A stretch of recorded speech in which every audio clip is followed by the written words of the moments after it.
Child welfare से, जो आपको नियर अराउंड 143 स्कूल्स जो हैं वो ऑलरेडी गाइड कर चुके हैं, और हमारा जो स्कूल की टर्न है वो 144th है।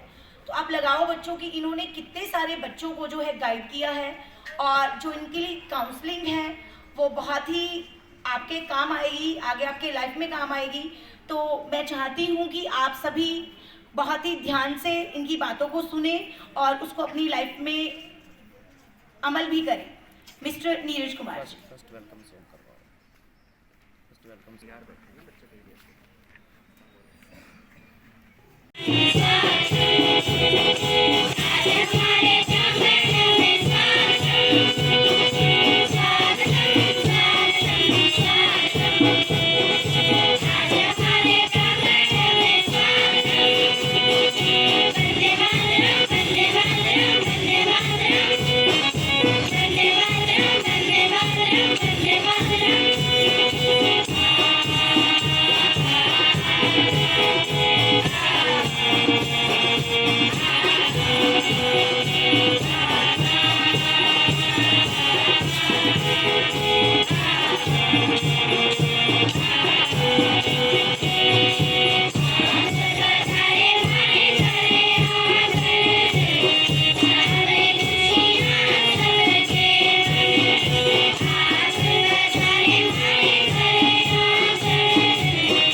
एक बार सामने देखना सर।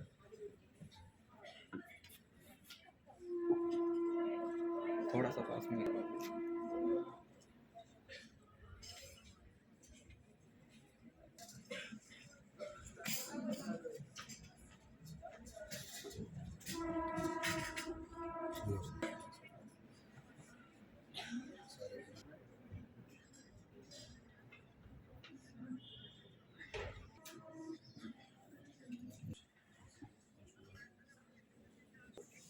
मानसी की बेटू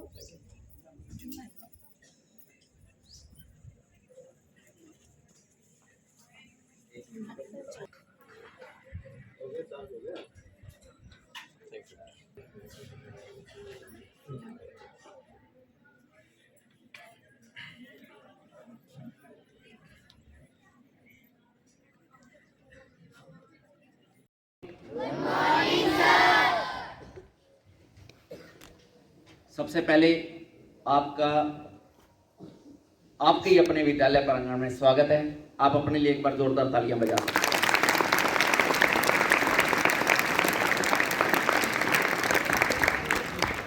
आज जो एक्टिविटी हो रही है, कुछ बच्चे बता सकते हैं कि आज क्या प्रोग्राम हो रहा है? कोई बताना पसंद करेगा? एनीवन? हाँ जी बेटा। Very good. अब थोड़ा सा और ऐड ऑन कर देते हैं हम। आज आपके यहाँ स्टेट का, पूरे हरियाणा राज्य का 144वां सेंटर स्थापित कर दिया गया है। आप बच्चों के लिए, टीचर्स के लिए, आपके अभिभावकों के लिए मनोवैज्ञानिक परामर्श की सुविधाएं प्रदान की जाएंगी, जिसके अंदर जो सब कुछ बिल्कुल निःशुल्क हैं हरियाणा राज्य बाल कल्याण परिषद की तरफ से। तो जो ये तोहफा हमें दिया है, जिन्होंने, जो इस सारे प्रोग्राम के सूत्रधार हैं, हमारे बीच मौजूद हैं माननीय मुख्य अतिथि श्री अनिल मलिक जी, जो कि राज्य परियोजना नोडल अधिकारी हैं। सर, उनका फिर से हम अभिनंदन करते हैं, स्वागत करते हैं और धन्यवाद करते हैं कि उन्होंने हमें यह तोहफा दिया।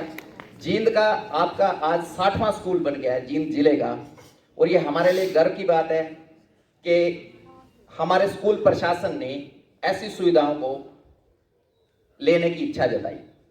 क्योंकि अक्सर आपने देखा होगा, उसको छोड़ते हैं, आज सीधा आप पे डायरेक्ट बात करेंगे सीधा। अभी सुबह सुबह हम जब आए तो एक एक्टिविटी चल रही थी, आपका एग्जाम चल रहा था।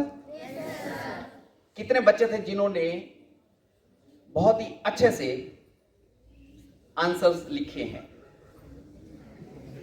और बाकी जिनके हाथ नीचे रह गए या जो बहुत स्लो से ऐसे उठे, उनका क्या कहना है? ये आगे हमारे 3-4 दोस्त बैठे हैं, बिल्कुल स्टिल, मतलब बहुत दिक्कत हुई है।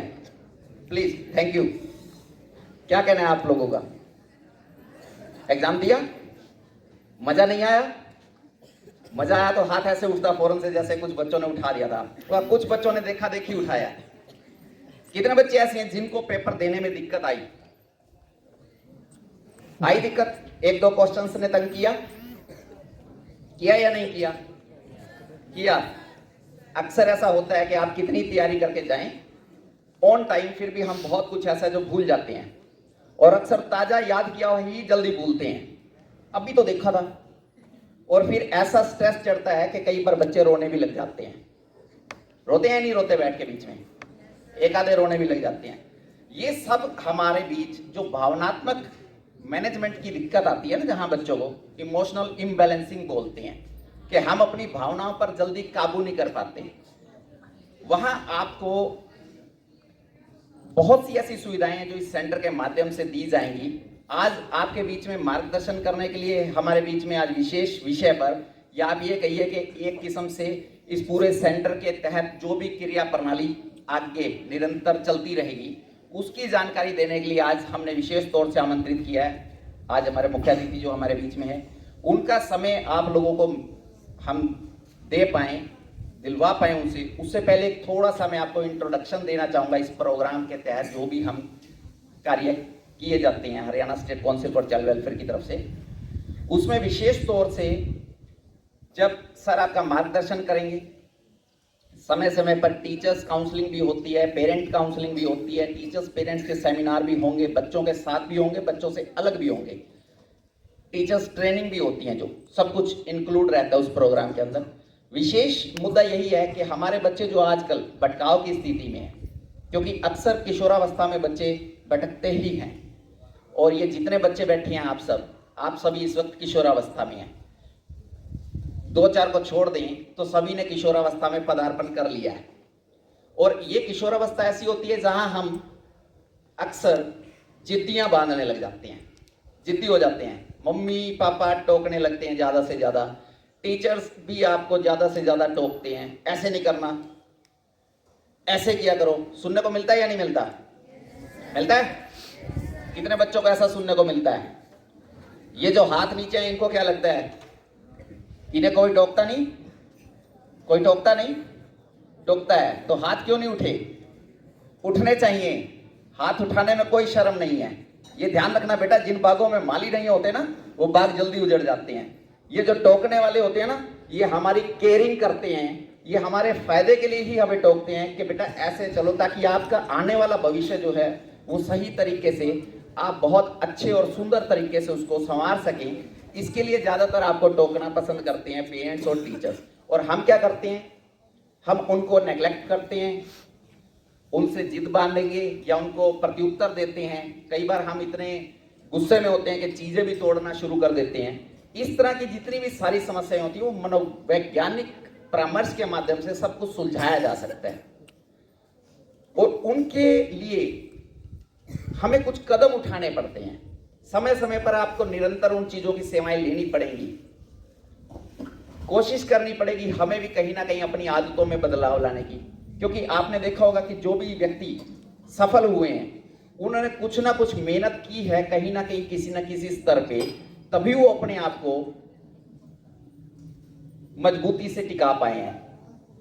क्या आपको लगता है कि जो भी व्यक्ति कामयाब हुआ है उसे घर बैठे ही सब कुछ मिल गया हो? हमें खाना खाने तक के लिए भी मेहनत करनी पड़ती है। प्लेट के अंदर जब रोटी सब्जी आती है तो उसे भी हमें तोड़ना पड़ता है, हाथ को हिलाना पड़ता है। ऐसा होता है या नहीं होता? या कोई ऐसा भी कहेगा कि नहीं जी हमारा तो सारा कुछ मुंह में चला जाता है ऐसे ही? है कोई ऐसा बच्चा? नहीं है ना? तो अब मैं आपको एक छोटी सी स्टोरी सुनाता हूं जिससे आपको और क्लियर हो जाएगा कि आज का प्रोग्राम किस लिए हो रहा है और ये सेंटर आपके लिए क्या मदद कर सकता है। अक्सर हमारे जीवन में बहुत उतार चढ़ाव रहते हैं, बहुत सी समस्याएं ऐसी हो जाती है जो बहुत लंबे स्तर पर हमें लगती है कि ये कभी सॉल्यूशन है ही नहीं, इनका निकल ही नहीं सकता। बहुत से टीचर्स भी ऐसे हमें मिले हैं जो ये कहते हैं कि ये बच्चे कभी नहीं संभल सकते ही।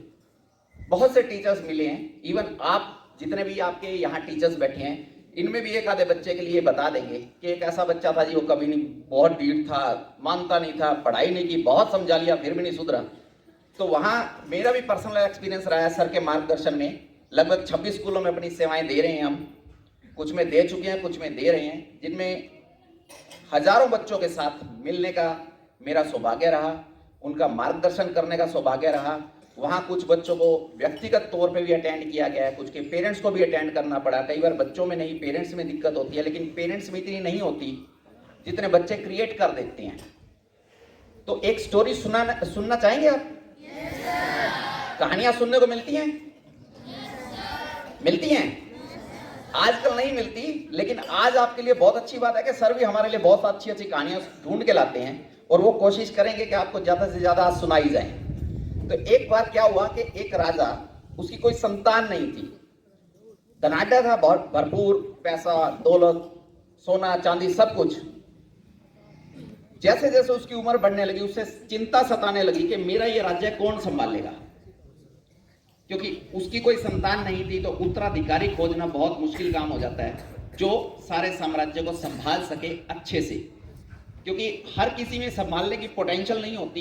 दावे कई लोग करते हैं, किसी भी चीज को संभालने के लिए भी बड़ी दिक्कत होती है। जैसे आप बच्चे भी क्या करते होंगे, घर गए, आधे बच्चे यूनिफॉर्म ऐसे ही उतारा घेर दिया, है या नहीं? कितने बच्चों को सुनने को मिलता है रोज, इसको टांगो ढंग से, पैंट उठाओ, शर्ट उठाओ, ब्लेजर टांगो, वो देखो वो पीछे मिल गए।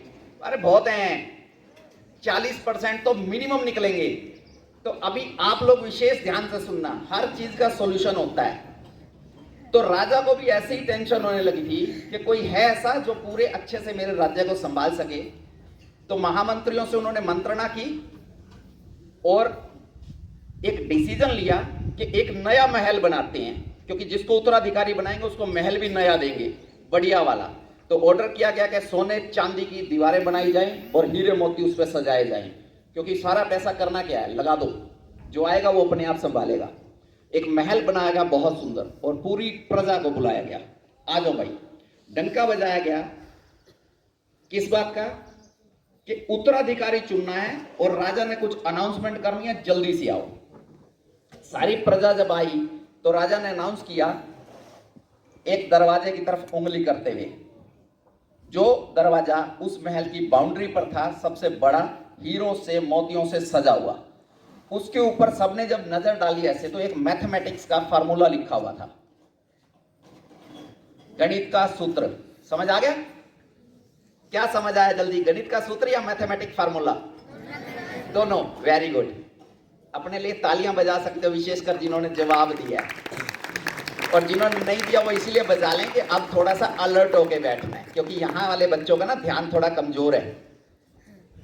अलर्ट होकर के बैठेंगे तो बहुत अच्छे से समझ पाएंगे, क्योंकि आने वाला 1-1.5 घंटा आपके ही विषय में होगा, आपसे ही चर्चा की जाएगी। तो राजा ने जब सबको वो दरवाजा दिखाया कि वो दरवाजा देखो भाई, उस पर एक मैथमेटिक्स का फार्मूला लिखा हुआ था, अनाउंस किया कि अगले 3 दिन में जो भी इस गेट को लांग के खोल करके अंदर चला जाएगा वही उत्तराधिकारी बना दिया जाएगा, लेकिन शर्त यह है कि जो इसके ऊपर फार्मूला लिखा हुआ है उसको सोल्व करना होगा। अब बड़े बड़े विद्वान आए, तांता लगा रहा, 2 दिन निकल गए, जो भी आए वो देखे बहुत ही कठिन सा फार्मूला लिखा हुआ है और उसको सोल्व नहीं कर पा रहे, क्योंकि राजा ने अनाउंस किया था कि जो भी इस फार्मूले को सोल्व करेगा दरवाजा अपने आप खुल जाएगा और अंदर जाकर के राजपाट संभाल सकता है, सारा का सारा उत्तराधिकारी मेरा वही बनाया जाएगा। अब तीसरा दिन आया, तीसरे दिन जो बचे खुचे थे, जो बड़ी दूर दूर से आ रहे थे लोग, उन्होंने भी अपना हाथ आजमाया, लेकिन कोई भी गणित का महारथी उस फार्मूले को सोल्व नहीं कर पा रहा था। शाम का समय हुआ, राजा बहुत ही उदास, क्योंकि अब उसे ये लगा कि 3 दिन में भी जब कोई इतने बड़े बड़े महारथी आकर के भी उस फार्मूले को सोल्व नहीं कर पाए हैं तो अब कौन कर पाएगा। भीड़ जैसे जैसे छटने लगी, क्योंकि सारे के सारे हताश थे, किसी के हाथ में भी वो बाल नहीं आ रहा था, क्योंकि सबको चाहिए था ना राज्य पूरा का पूरा। तो जैसे ही सैनिकों को ऑर्डर किया गया भैया कोई और रह रहा है तो उसे भी बुला लाओ, निपटाएं काम को, तो 2-3 आदमी और रह गए थे। एक सैनिक दौड़ता हुआ आया, बोला महाराज एक बंदा और भी बैठा है पीछे, पता नहीं सुबह का आया, बैठा पलाथी मार रखी है, कुर्ता पैजामा मैला सा डाला हुआ, सिंपल सा आदमी है। उसको बोला था कि जा भाई अपना भी नंबर लगा ले, बोला जितने हैं पहले लगाने दो आराम से। बड़े प्यार से उसने जवाब दिया और फिर से बैठ के आंखें बंद करके, पता नहीं पागल ही लग रहा है हमें। बोला कोई बात नहीं, उससे आप निवेदन कीजिए, उसे भी बुला लाइए अब कि भाई सारे आ गए हैं, आप भी आ जाओ। अब देखा जैसे ही उसका नंबर आया, क्योंकि उससे पहले जितने थे वो सारे फेल हो चुके थे, अब लास्ट में वही रह रहा था, तो उसको भी थोड़ी सी उम्मीद होती है ना हमें हर काम में कि चलो शायद अब काम बन जाए। तो राजा ने उम्मीद जताई कि क्यों ना इसे भी अवसर दे दिया जाए। इतने में जितने भी वहां पर गणित के महारथी बैठे थे वो सभी हंस पड़े, बोले इसे क्या ग से गणित का भी नहीं पता होगा, इसे तो ये तो ग से गधा लग रहा है। अक्सर हमें एग्जाम्पल मिलते हैं बढ़िया वाले, मिलते हैं नहीं मिलते, मिलते हैं ना। अब ग से गणित और ग से गधा, लेकिन वो देखा कि वो व्यक्ति अभी भी बहुत शांत स्वभाव में खड़ा है, आराम से निश्चिंत होकर के। और जैसे ही राजा ने उसे आदेश दिया कि भैया अब तुम भी ट्राई कर लो, क्योंकि अब सारे हार चुके हैं, तो उसने क्या किया, वो गया गेट के पास और उस फार्मूले के ऊपर ऐसे पागलपंती में कह सकते हैं हम, जैसे होता है ना बेतरतीब सा हाथ ऐसे घुमाने लगा। तो जब वो ये एक्टिविटी कर रहा था तो जितने विद्वान थे वो उसे देख करके हंस रहे थे, भाई ऐसे हाथ घुमाने से थोड़ी कुछ हो जाएगा, इसका कैलकुलेशन करना पड़ेगा, निकालना पड़ेगा कुछ ना कुछ। तो उसने जैसे उस पर थोड़ा सा हाथ घुमाया और घुमाने के बाद 1 सेकंड रुक के उसने धक्का दे दिया दरवाजे को, और धक्का देते ही दरवाजा खुल गया। अब सभी हैरान, भाई इसने ये सॉल्यूशन कैसे निकाला इस फार्मूले का, भाई ऐसा क्या निकाला इसने जिससे गेट खुल गया। अब सारे के सारे, क्योंकि अब सारी जो अनाउंसमेंट्स हुई थी वो कार्यक्रम तो शुरू होना था, उत्तराधिकारी बनाया गया, सिंहासन पर बिठाया गया। इन बिटवीन राज दरबार में सभी के सभी पहुंच गए हाथ जोड़ के कि महाराज अब हमें भी बता दो कि हम तो इतने उम्रों से ये चीजें सिखा रहे थे, सीख रहे थे, हमें नहीं पता चला भी आपने उस फार्मूले को कैसे सॉल्यूशन निकाला उसका, काइंडली हमें भी उसका आंसर बताएं। तो उस इंसान ने पता क्या जवाब दिया, वो बोला महाराज ऐसा है, मैं 3 दिन से यही देख रहा था कि बड़े बड़े विद्वान आ रहे हैं, अपना दिमाग चला रहे हैं कि ये फार्मूला उनसे सॉल्यूशन नहीं निकल पा रहा। मैंने जब उसे ध्यान से देखा तो मेरे दिमाग में एक ही बात आई, क्योंकि मैं जब ध्यान लगा रहा था बैठा तो मैंने देखा कि सभी परेशान हैं, अपने अनुभव का प्रयोग कर रहे हैं, लेकिन कई बार चीजें ना अंतर्मन से ही आवाज आती है कि एक बार धक्का लगा के देख, क्या पता कोई फार्मूला है भी या नहीं। और वही निकला कि उसने सीधा जाके धक्का लगाया और गेट खुल गया। तो राजा ने उस वक्त दरबार में खड़े होकर ताली बजाई कि यही मैं देखना चाह रहा था कि कौन व्यक्ति समझदारी से आएगा और राज्य को चला पाएगा। समझ आ रहा है आपको बात? कई बार हम ना ज्यादा मामलों में खुद ही उलझ जाते हैं, हम अपनी समस्याएं इतनी बड़ी कर लेते हैं कि वो समस्या होती नहीं है। ये बात मैंने इसलिए कही कि मैंने लगभग 1000 से ज्यादा बच्चों के सॉल्यूशंस किए हैं समस्याओं के, जहां बहुत बड़ी बड़ी समस्याएं बनी हुई थी। और ये मेरा आंकड़ा है बहुत छोटा सा, जो हमारे बीच में विशेष व्यक्ति बैठे हुए हैं, इनका आंकड़ा हमारे से 10 गुना, 12 गुना, 20 गुना ज्यादा ही बड़ा है। तो ज्यादा समय आपका नहीं लेते, और आपके बीच में आमंत्रित करते हैं श्री अनिल मलिक जी को, जो कि राज्य नोडल अधिकारी हैं, साथ में मंडलीय बाल कल्याण अधिकारी रोहतक मंडल के हैं और विशेष तौर से आपसे आज मिलने आए हैं। तो हम निवेदन करेंगे सर से कि वे स्टेज पर आएं और बच्चों का मार्गदर्शन करें ताकि ज्यादा से ज्यादा हम समय का सदुपयोग कर सकें। सुबह के नमस्ते।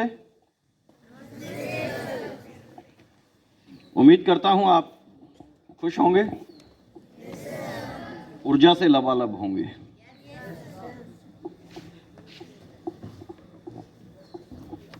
सभी का पेपर था, आप जितने बच्चे बैठे हैं यहाँ।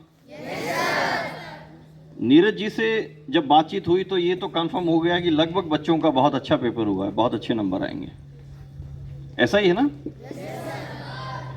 मैं पुण्य से आपसे एक सवाल फिर दोहराता हूं कि किस मकसद से आप यहां बैठे हैं, कोई बता सकता है? जितने लोग यहां मौजूद हैं, इंक्लूडिंग योर टीचर्स, कोई बता सकता है कि आज की मुलाकात का मकसद क्या है? एक बच्चे ने बताया था कि मोटिवेशनल सेमिनार होगा। मूल मकसद क्या है आज के कार्यक्रम का? एनी चाइल्ड, एक 100 रुपये इनाम दूंगा जो बताएगा। परीक्षा की घड़ी आ चुकी है, अनाउंसमेंट है, किताब भी खुली हुई है, बट कोई 100 रुपये जीतने के लिए हाथ नहीं उठाया किसी ने। सामने 2 बैनर्स लगे हुए हैं, किसी ने कोशिश नहीं की कि यूं हाथ साफ फेर लें और धकेल दें, खुल जाएगा। उसमें 2 चीजें लिखी हैं बेटा। एक, मनोवैज्ञानिक परामर्श सेवाएं, बाल सलाह परामर्श एवं कल्याण केंद्र की स्थापना आपके स्कूल में की गई है। मैं पुण्य से आपको बधाई देता हूं। 60वां स्कूल है ये जिला जींद का और 144वां स्कूल है ये हरियाणा राज्य का। केंद्र स्थापित हो गया, हम यहां से चले जाएंगे, आप अपने पढ़ाई में बिजी हो जाओगे, अन्य गतिविधियों में बिजी हो जाओगे। कब केंद्र स्थापित हुआ था, आगे क्या हुआ क्या नहीं हुआ, ये सब कुछ अब आपके ऊपर निर्भर करता है। कोई बच्चा ये सोचता है कभी कि सरकार क्या करती है, सरकार यूं ही बस बैठी हुई है, हमें पता नहीं किस किस चीज की जरूरत है, हमें संभालते क्यों नहीं, हमारे लिए कोई कार्य योजना क्यों नहीं, धरातल पे काम क्यों नहीं करते। किस किस के मन में ये ख्याल आता है? आता है ना? आज मैं आपको एक खुली चुनौती देके जा रहा हूं, सरकार ने जो मेरे को जिम्मेदारी दी है। देखना यह है कि आज के इस कार्यक्रम में आप सब विजेता होंगे या मैं विजेता होऊंगा। निर्देश भी स्पष्ट कर देते हैं। इस इंटरेक्शन के दौरान पूरी खुली चर्चाएं होंगी। आपका रिस्पांस जुलाना वासियों को यह बताएगा कि दुर्गा सीनियर सेकेंडरी स्कूल में आज कुछ हो रहा है, या अकेली मेरी आवाज आप अड़ोस पड़ोस में जितने लोग रहते हैं उनसे पूछिएगा कि कौन था आज पता नहीं क्या क्या बात कर रहा था। और जब वो कहेंगे कि क्या क्या बात कर रहा था, सिर्फ वही बच्चा, वही टीचर इस बताने के लिए आगे सक्षम होगा जो ध्यान करके इन बातों पे अमल करेगा। You all are free. निर्धारित समय 9:50 पे मैं आपके यहां आ चुका था, जो मैंने कमिटमेंट किया था। और जीवन में एक ही बात सीखी है बेटा, अपने टीचर से, अपने पेरेंट्स से, समय की बर्बादी अगर 1 सेकंड भी आप करते हैं तो आप जिम्मेदार हैं। खून का तो बदला हो सकता है कि आपका ब्लड ग्रुप मेरे ब्लड ग्रुप से मैच करता हो और आवश्यकता हो जाए तो मुझे मिल जाए, संभावना है। मेरा समय आपको उधार नहीं मिल सकता। खेत में आप पानी दे रहे हो, तेरा उधार दे दे, मेरा उधार दे देगा, पुराना सिस्टम है, चलता है, कारगर है। कोई बच्चा ऐसा बता सकता है कि मेरी 1 सेकंड उधार लेके आप काम कर सकते हो सकता है? बेटा, अगर जीवन में आप अपने लक्ष्य की ओर तत्पर हैं, और उसके लिए क्या है, आपका लक्ष्य होना चाहिए, वो तब आप हासिल कर पाओगे, तब आप विजेता बनोगे जब उस सेकंड की कीमत को समझोगे। 1 सेकंड का मतलब 1 मिनट में 60 सेकंड। अब करीब करीब 1 घंटा देर से हम चर्चा कर रहे हैं। जितनी देर हम रहेंगे ऊर्जा से लबालब रहेंगे, ये मेरी गारंटी है। जितनी देर रहेंगे आप बोर नहीं होंगे, ये भी मेरी गारंटी है। लेकिन आप अपने आप के प्रति ईमानदार रहेंगे। जितनी चर्चाएं करेंगे खुले मन से करेंगे, एक पिता की दृष्टिकोण से, एक दोस्त की तरह। मैं बेटा यहां पे लेक्चर देने नहीं आया हूं, किताब पढ़ने नहीं आया हूं, क्योंकि किताब पढ़ने और पढ़ाने में जितने आप और आपके शिक्षक सक्षम हैं, मैं नहीं हूं। उनकी सब्जेक्ट एक्सपर्टीज है, वो बहुत बेहतर से आपको चीजें समझा सकते हैं। लेकिन व्यवहारिक ज्ञान की जो बातें हैं, being a child welfare officer करीब 21 साल और इसी इंस्टीट्यूट में, यानी कि सरकार की इस उपलब्धता से पहले, जिला अधिकारी की नियुक्ति से पहले एज काउंसलर मैंने काम किया है, क्योंकि मेरा विषय ही ऐसा है। जब तक अनुभव नहीं होगा तो फिर बड़ा पद भी नहीं मिलेगा। और सौभाग्य से आज रोहतक मंडल के 5 जिलों के ऊपर मैं काम कर रहा हूं, जहां कंसर्न हमारे चाइल्ड वेलफेयर ऑफिसर्स काम कर रहे हैं। यह भी मेरा सौभाग्य है कि मनोवैज्ञानिक परामर्श सेवाओं का जो स्टेट का नोडल ऑफिसर की भूमिका मुझे मिली है, इसकी एग्जीक्यूशन की मेरी गारंटी है। पूरे स्टेट में एक चुनौती है कि या तो मुझे थका दो, नहीं तो मैं थकाऊंगा आपको। आज सेंटर एस्टेब्लिशमेंट हुआ है। मैं धन्यवाद करता हूं स्कूल मैनेजमेंट का, प्रिंसिपल साहब राम मनोहर जी का, मिस्टर शर्मा जो मैनेजिंग डायरेक्टर हैं, और बहुत ही स्पेशल थैंक्स करता हूं आपके music teacher mister Mahavir ji का, क्योंकि उन्होंने पूरा अनुभव से, रोहतक में उन्होंने कहीं सेवाएं दे रहे थे किसी स्कूल में, वहां हमारे कार्यक्रम हो रहे, उस अनुभव से जिस दिन इन्होंने मुझसे बात की, उस दिन मैं पासपोर्ट कार्यालय में था फैमिली के साथ। यहां तक तो वो लेके आ सकते हैं बेटा, इसके बाद उनके पास भी कोई समाधान नहीं है। 2 चीजें बहुत सरलता से समझनी होंगी। मनोविज्ञान क्या है, सुना है? पढ़ते हो? एक बच्चा हाँ भर रहा है, लेकिन हाँ खड़े हो बेटा, कोई बात नहीं। इस बच्चे के लिए ताली बजाओ, ये जो भी रिस्पांस देगा बाद में पता आ जाओ, क्योंकि इसको हम बहुत लंबा तक लेके जाएंगे ना तो कहीं उलझ जाएगा। ये कोशिश करूंगा। क्या नाम बेटे आपका? आर्यन। आर्यन। आर्यन, आप क्या जानते हैं मनोविज्ञान के बारे में? सर, जो मन के बारे में बताए और शरीर के बारे में। किससे सीखा ये? सर, टीचर से। कौन से टीचर से? साइंस। सभी टीचर से। God bless you. बहुत अच्छा बच्चा है, सभी टीचर्स के लिए क्लैप करो। कौन सी क्लास है आपकी? 6th क्लास के बच्चे ने रिस्पॉन्स किया है। उसकी क्लास स्टैंडर्ड और जिस तरह से बताया गया उसके हिसाब से मैं इसको 100 नंबर देता हूं। Good, thank you. बैठो। Psychology is a science that deals with organismic behaviour. Very simple definition है। उसमें मन भी आ गया जैसे बच्चे ने कहा, और शरीर भी आ गया। किसी भी जीव के व्यवहार का अध्ययन जिस विषय में, जिस विज्ञान में करते हैं वो मनोविज्ञान है। खतरों से सावधानी है तब जब हम दूसरे के व्यवहार की परख कर सकते हैं। सामने वाला देखता कैसे है, बोलता कैसे है, उसके बिना बोले जो बॉडी लैंग्वेज है, उसका व्यवहार है, वो क्या बोल रहा है, यानी कि पीछे की भावना भी समझने की कला है, और वो किसी इंसान के व्यवहार से आप समझ सकते हैं। And counselling is a continuous process. आज डायरेक्ट काउंसलिंग है, एक सेमिनार के माध्यम से बहुत से विषयों पे चर्चाएं होंगी, लेकिन इस विषय पे चर्चा के बाद एक अवसर आज आप चाहें तो सुनिश्चित कर सकते हैं। मन की कोई जिज्ञासा, कोई सवाल हो आप पूछ लेना, उसका प्रत्युत्तर आपको मिलेगा। लेकिन आज जो काउंसलिंग सेल एस्टेब्लिश हुई है, ये एक शुरुआत है, अंत नहीं है और अंत कभी होगा भी नहीं।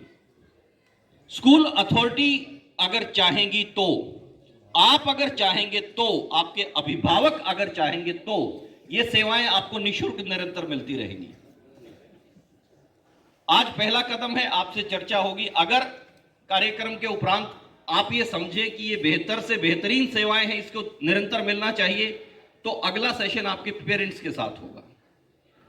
टीचर्स के सेशंस अलग से होंगे, ज्वाइंट सेशंस होंगे, ओपन काउंसलिंग सेशंस होंगे, और इंडिविजुअल काउंसलर के तौर पे एक काउंसलर इस राज्य स्तरीय परियोजना में, सशक्त काउंसलर आज हमारे साथ है मिस्टर नीरज कुमार।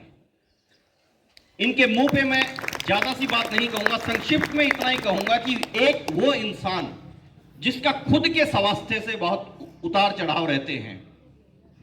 अपनी बाइक को उठा के कभी पंचकूला में, कभी सिरसा में, कभी फरीदाबाद में और कभी जींद के जुलाना में 26 स्कूल के बच्चों को करीब करीब 1400 से अधिक व्यक्तिगत परामर्श सेवाएं दे चुके हैं। अगर ये प्रोफेशनली ये काम करते तो शायद 50 लाख रुपए इनके अकाउंट में होता। आप बिलीव कीजिएगा इस चीज को। मेट्रो सिटीज में आपको एक एक सिटिंग के 5 से 25 हजार रुपए तक चलते हैं। ये सेवाएं आपके स्कूल प्रबंधन की वजह से और मिस्टर महावीर की वजह से, जिन्होंने इस मैसेज को आपकी अथॉरिटीज को, प्रिंसिपल साहब को, मैनेजमेंट को कन्वे किया और उन्होंने इस बात को समझा। इसको हम नतीजागत तब साबित कर सकते हैं जब हम पूरी सहभागिता रखें।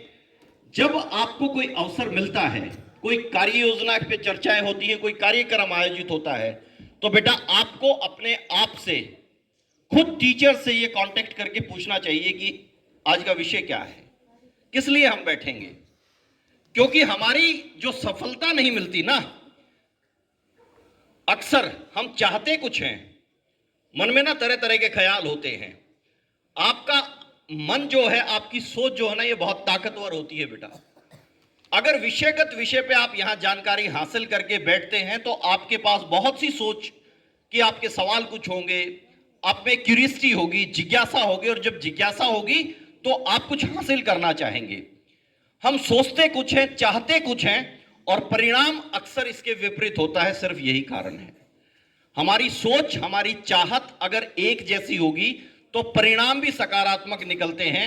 आज की मुलाकात का मकसद क्या है ये आप नहीं बता पाए, लेकिन मैं जो बताने का प्रयास कर रहा हूं शायद अब काफी कुछ क्लियर है। अब समझ रहे हैं आप कि आज की मुलाकात का मकसद क्या है। आपके एक बैनर पे एक विषय भी लिखा हुआ है, वहां पे वो पढ़िए, psycho behavioural techniques of child protection, every citizen can play a positive role in setting new dimensions. सरलता से अगर इसको समझे हम, बाल सुरक्षा की मनोवैज्ञानिक व्यवहारिक तकनीकें। बाल सुरक्षा के लिए आप चाइल्ड प्रोटेक्शन की अगर हम बात करते हैं, जो बहुत जरूरी है, क्योंकि बचपन सुरक्षित नहीं होगा, किशोर सुरक्षित नहीं होंगे तो सशक्त युवा कहां से आएंगे। और इस सशक्तिकरण का मतलब सिर्फ ये नहीं है कि चाइल्ड एब्यूज हो रहा है उसको रोक दिया जाए, ये तो रोकना ही है। इसका मतलब ये है कि हमारे बच्चे साइकोलॉजिकली एम्पावर हों, उनको मनोवैज्ञानिक दृष्टिकोण से सशक्त बनाया जाए।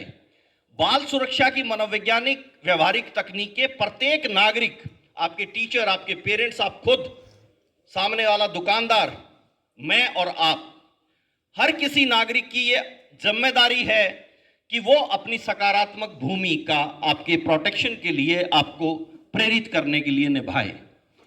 अब अगर मैं एक बहुत छोटा सा सवाल करूं, जो अक्सर आपको कुछ डिफरेंट डिपार्टमेंट से, वेलफेयर से ही विशेष तौर से, चाइल्ड वेलफेयर की जो बहुत डिफरेंट विंग्स काम कर रही हैं, आईसीपीएस के कुछ लोग, चाइल्ड वेलफेयर के कुछ लोग, सीडब्ल्यूसी के कुछ लोग, हो सकता है कभी आपसे मुलाकात करने आए हों, अगर ऐसा आपका सौभाग्य रहा हो तो। आपके टीचर्स इस पे बड़ा फोकस रखते हैं। माता पिता की जिम्मेदारी है, वो कितना बता पा रहे हैं मुझे नहीं मालूम। साधारण शब्दों में अगर मैं पूछना चाहूं तो कितने बच्चे ये बता सकते हैं कि गुड टच और बैड टच के बारे में हमें मालूम है? जितने बच्चों को पता है कॉन्फिडेंटली वो खड़े हो जाओ। ये दो बेटियां, एक बेटा, ये कुछ बच्चे खड़े हुए हैं जिनको मालूम है कि गुड टच और बैड टच क्या होता है। क्या बाकी सबको नहीं मालूम? नहीं मालूम? यस और नो? नहीं, या तो मालूम है या तो नहीं मालूम है, ये बताइए। आपको मालूम है? आप भी खड़े हो, आप इधर आ जाओ बेटा आगे। और किसको मालूम है? किसी को मालूम नहीं है। विषय फिर तो बहुत ही परफेक्ट है, लेकिन हमारे बड़े दोस्त भी तो बैठे हैं यहां, +1, +2 और 10th के बच्चे। क्या आपको नहीं मालूम है? नहीं मालूम है? सही में नहीं मालूम है? आपको मालूम है किसी को? वेरी स्ट्रेंज, कभी किसी ने बताया ही नहीं।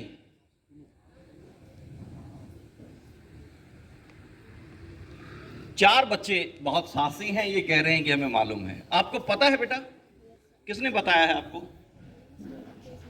पेरेंट्स एंड टीचर्स ने आपको बुक्स में। लेकिन खाली उसको प्रैक्टिकल कैसे मालूम होगा बुक्स में पढ़ के? सर इंटेंशन से पता चलता है सामने वाला आपके साथ किस तरीके से बात कर रहा है, उसके इंटेंशंस क्या है, वो किस इंटेंशन के साथ टच करता है। ये सब ह्यूमन बीइंग का बिहेवियर है, टच करके बात करना, लेकिन जो सेंस सिक्स सेंस काम आती है सर उस टाइम पे। Behavioural observation. Yes sir. बेटा आपको किसने बताया? आपको? गुड। ये बहुत सौभाग्य की बात है कि ये 4 बच्चे बहुत कॉन्फिडेंटली ये कह रहे हैं कि हमें मालूम है। अब आपको एक मौका देते हैं, पहले मैं सब बच्चों से अच्छे से दोस्ती कर लूं। कर लूं? आप जितनी हमारी कन्वर्सेशन रहती है, जितना हम एक्ट परफॉर्म करते हैं, उसको ऑब्जर्व करना। जब मैं बताऊंगा कि बैड टच और गुड टच ये होता है, तब फिर अच्छे से ऑब्जर्व करना और आप बताना कि कहीं कुछ गलत है या सब ठीक है। आपका नाम क्या है बेटा? है हितेन? Yes sir. ये कौन सी कक्षा है हितेन? सर 7th थी। 7th A। तो आपको पूरी तरह पता है कि कोई भी व्यक्ति आपके साथ असहज व्यवहार नहीं कर सकता है, बैड टच नहीं कर सकता, आपको मालूम हो जाएगा। कर नहीं सकता ना? पक्का? आपका नाम क्या है? शिवम। ढीले ढीले से क्यों हो शिवम? कॉन्फिडेंस से। शिवम आपकी कौन सी कक्षा है? सर 6th थे। 6th A। आपको पेरेंट्स ने बताया, टीचर्स ने बताया, टीचर। लेकिन हो सकता है कि कोई बैड अब्यूज मतलब करे, आपको बैड टच करे, अब्यूज करे, तो आप नहीं, ऐसा हो पाएगा ना? पक्का पता लग जाएगा? Yes sir, no sir. नहीं बता रहा है बेटा। आपका नाम क्या है? तनीषा। तनीषा। तनीषा अगर आपके साथ कोई बैड टच करता है तो आपको मालूम हो जाएगा? Yes sir. पक्का? Yes sir. गुड बेटा, बहुत अच्छा। और आपका नाम? दीप्ति। आप किस कक्षा में हो? 12th arts. आप बेटे? 12th commerce. 12th commerce. आप भी कॉन्फिडेंट हैं? चलो अब हम बताएंगे बैड टच और गुड टच क्या है। उससे पहले हमने इंट्रोडक्शन की, हमने टच भी किया, दोस्ती की, शेकन किया। किसी भी बच्चे को ये लगता है कि ये बैड टच है? Any child? गुड टच है? सबने अच्छे से देखा ना? आप में से किसी को लगता है कि बैड टच है या गुड? Yes sir. ये क्या कह रहे हैं? ये 2 बेटियां कह रही कि यस सर बैड टच है, और आप क्या कह रहे हैं बेटा? गुड टच है, बैड टच है? Good touch. चलो यहां पूछते हैं पहले कि क्या ऐसा लगा कि बैड टच है ये? सर जब आपने शेक हैंड किया तो आपका मुंह था, It was like- आपने यहां से नोटिस किया कि मैं कुछ इस तरह से कर रहा हूं, लेकिन आपने कहा कि ये तो गुड टच है। Is it good touch? बेटा ये जो टच है, अभी बताता हूं, इस बिटिया ने भी ऐसे ही किया, ऐसे ही महसूस किया। आपको मैंने यहां से टच किया और आपको भी मैंने ऐसे किया। नोटिस किया आपने? हम जब इस तरह से शरीर के किसी ऐसे हिस्से में कुछ हरकत करते हैं तो एक सेंसेशन होती है बेटा, और अंदर से यहां जो पिट्यूटरी ग्लैंड है ना, हमारी कंट्रोल सिस्टम, वो इशारा करती है कि ये सही है या गलत है।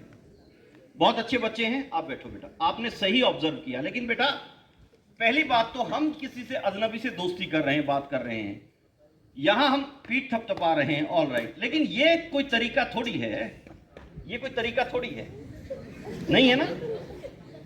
गुड, आप बैठो, ध्यान रखना इस बात का। बहुत अच्छी बेटियां हैं, बहुत अच्छे बेटे हैं, इनको मालूम है। लेकिन देखो कि माता पिता किस तरीके से समझा पाएंगे आपको। यही एक छोटी छोटी टेक्निक्स होंगी ना। टीचर्स तो इतना भी शायद नहीं कर पाएंगे। करते हैं? नहीं करते। अगर हम व्यवहारिक तकनीक नहीं अपनाएंगे, बच्चे को मोटिवेट करने की व्यवहारिक तकनीक क्या है? पेरेंट्स आते हैं, मिलते हैं कि सर ये बिल्कुल ना उदास रहता है, बिल्कुल प्रेरित नहीं है, थका थका सा रहता है, तनाव में रहता है, तरह तरह की साइकोलॉजिकल प्रॉब्लम्स शेयर करते हैं। क्या आप बता सकते हैं कि बिहेवियरल टेक्निक्स क्या है? लाइक हमने एक डेमोन्स्ट्रेशन दिया, टच करके बताया, प्रैक्टिकल है ना ये। व्यवहार क्या है? प्रैक्टिकल है। हम शब्द में कहेंगे सुरक्षित रहना, ध्यान रखना, सीधे चलना, जी आगे कोई प्रैक्टिकल तो बताए नहीं कि ऐसे भी होगा। मछली घर में भी रखते हैं ना, उसको छोटा सा वो शीशे के पॉट में रखते हैं, या आप छोटे से किसी तालाब में जाएंगे, आप कोशिश करेंगे कि मछली को उठा लें। जब आप मछली को पकड़ते हैं तो वो क्या करती है? शांत रहती है, ऐसे ऐसे ऐसे ऐसे, है ना? शायद उसको मालूम है कि ये बैड टच है, ये इंसान ने मुझे टच क्यों किया। डॉगी के छोटे बच्चे हैं, आप स्ट्रेंजर हैं, आप किसी पपी को उठाएंगे तो मां काटने के लिए आएगी ना, कि मेरे बच्चे को आपको छूने की हिम्मत कैसे हुई। मां बाप ये भी नहीं बता सकते कि स्विमिंग कॉस्ट्यूम में जो पार्ट ढका हुआ है वो हमारा प्राइवेट पार्ट है, किसी को छूने की देखने की इजाजत नहीं है। लेकिन ये तो ओपन है सब कुछ। लेकिन हैंडशेक का तरीका है ना, शेक हैंड किया, हेलो बेटा, ये क्या तरीका है? वही हाथ दूर कर, नॉनसेंस, क्या कर रहा है? हम साहस नहीं करते। कोई बच्चा साहस करता है तो बड़े जो पेरेंट्स हैं या और फैमिली मेंबर्स हैं ना, वो ट्रस्ट नहीं करते। पागल है, अंकल आए थे, उम्र पता है कितनी होगी? 50 साल से ऊपर हो गए, ऐसे करेंगे, नालायक, भाग जा। वो बच्चा साहस कर रहा है लेकिन वो चुप कर दिया। डांट देते हैं, इशारा करते हैं, बोलना नहीं है। वो कहेगा कि ये चीज गलत है, लेकिन वो उस इशारे को समझ रहा है क्योंकि उसको ऐसा ही सिखाया गया है। और ये किसकी जिम्मेदारी है? पहली जिम्मेदारी है माता पिता की। अगर बच्चे सुरक्षित रहेंगे तभी तो आगे बढ़ेंगे। किसी बच्चे के साथ अगर सेक्स एब्यूज हो गया, टच कर लिया, कोई बात नहीं, तो सुधार हो गई, गलत हो गया, चल साबुन से हाथ धो लूंगा, गंदा हाथ लगा दिया, कुछ भी तरीका है। हालांकि साबुन से हाथ धोने से वो गंदगी थोड़ी दूर हो गई, कहां थी गंदगी? किसी के मन में। लेकिन खुद का एक वहम था, वो मिटा लिया हमने। लेकिन ऐसे नहीं मिटता है। लेकिन जिस बच्चे के साथ सेक्स एब्यूज हो गया, उसके साथ सेक्स एब्यूज किया, उसको प्रयास किया और वो नाकामयाब हो गया कि मैं कोशिश तो कर रहा था यौन शोषण करने का, लेकिन ये बच गया। आज उस बच्चे ने जो झेल लिया इस दौरान 10-5 मिनट, 1 घंटा, आधा घंटा, उसका जो मेंटल ट्रॉमा है, उसकी मानसिक स्थिति कैसे है, कौन समझाएगा, कैसे समझेगा? कैन यू बिलीव कि एक 6 साल के बच्चे के साथ सेक्स एब्यूज होता, 6 महीने के बच्चे के साथ। सॉरी टू से 14 साल के एक बच्चे को मेडिकल रिपोर्ट में यह आता है कि शी इज प्रेग्नेंट। हंसने की बात नहीं है, हंसने की बात नहीं है, सुनने की बात है कि कैसे। जब मेडिकल कॉलेज में वो बच्चा जाता है, वो बच्ची जाती है, साथ में मां होती है, मां को भी एहसास नहीं है। डॉक्टर कहता है कि she is pregnant and she is minor. Immediately complaint होगी, तुरंत चाइल्ड वेलफेयर कमेटी के लोग आते हैं, काउंसलिंग होती है, पूछते हैं कि बेटा ये कैसे। वो बच्ची बहुत डर के और बहुत साहस मुश्किल से जुटाती है। आधे घंटे की कन्वर्सेशन के बाद ताऊ,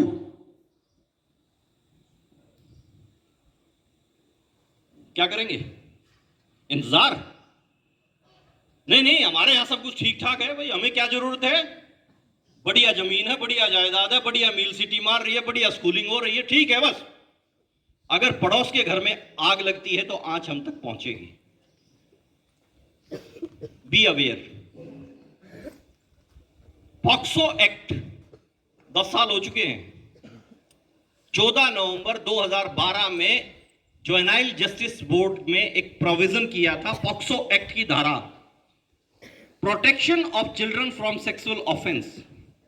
किसी भी तरह की यौन घटना ना घटे, उसके लिए 10 साल पहले यह प्रावधान था। दुर्भाग्य की बात है 94% लोग हमारी पहचान वाले हैं जो बच्चों का यौन शोषण कर रहे हैं।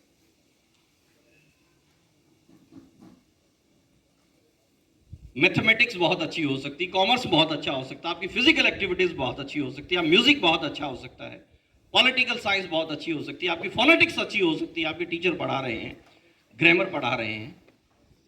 लेकिन आप कितने अच्छे और कितने सुरक्षित हैं, ये तो सवाल फिर भी रह गया। बेटा, जब तक आपकी एक्टिविटीज में स्कूल प्रयास करते हैं एक्स्ट्रा क्यूरिकुलम्स, उसी का एक हिस्सा आज हैं। जब तक वो उनकी इन्वॉल्वमेंट नहीं होगी, इक्वल पार्टिसिपेशन नहीं होगा, तो सवाल यूं का यूं रहेगा। चोट लगने के बाद तो बैंडेज हो गई, अकॉर्डिंग टू उसको मेडिसिन मिल गई, घाव तो झेलना पड़ा ना। उस घाव का तो मरहम हो जाएगा, वो तो 10-5 दिन का कोर्स हो जाएगा। लेकिन किसी बच्चे को अगर ऐसी चोट लग गई, अंदरूनी चोट लग गई, भावनात्मक चोट लग गई, उसका क्या होगा? समझिएगा, यही सही समय है, क्योंकि समय रहते अगर हम लोग बात नहीं करेंगे, सरकार ने विभिन्न परियोजनाएं तैयार की हैं। अब अगली जिम्मेदारी एग्जीक्यूशन की हमारी है। बाल मनोविज्ञान ये कहता है बेटा कि शिक्षण विधियों में, यानी कि अब सिखाया कैसे जाए, पढ़ाया कैसे जाए, बताया कैसे जाए, जो शैक्षणिक गतिविधि का एक पार्ट ये भी तो है।